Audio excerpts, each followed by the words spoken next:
Bumili bang marami kay Jane De Leon at sa manager niyang si Tyron Escalante matapos kumalat ang balitang pinili nilang manatili sa ABS-CBN sa kabila ng mga alok mula sa ibang TV network. Ayon sa source, may ilang serye na raw na inaalok kay Jane sa labas ng Kapamilya Network pero hindi ito naging basehan ng kanilang desisyon. Sa halip na magpadala sa mas malaking talent fee, mas pinili umano ni Jane at Tyron ang loyalty at ang long-term career growth.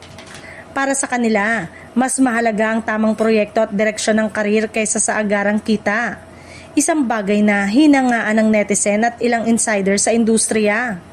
Sa kasalukuyan, napapanood si Jane sa ASAP ngunit kapansin-pansin na wala pa siyang bagong teleserye matapos ang kanyang mga nagdaang proyekto.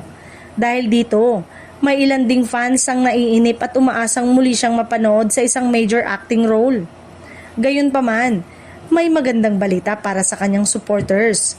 Ayon sa chika, isa si Jane sa mga nakalinyang bigyan ng malaking proyekto ng ABS-CBN ngayong 2026.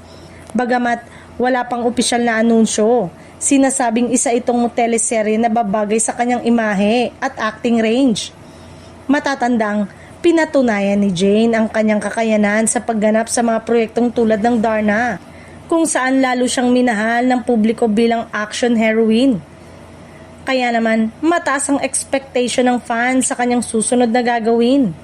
Sa ngayon, tila patient at tiwalang pinipiling pairali ni Jane habang hinihintay ang tamang proyekto. At kung totoo man ang balita, mukhang sulit ang kanyang paghihintay dahil isang mas malaking oportunidad ang maaaring dumating sa kanya sa ilalim pa rin ng Kapamilya Network.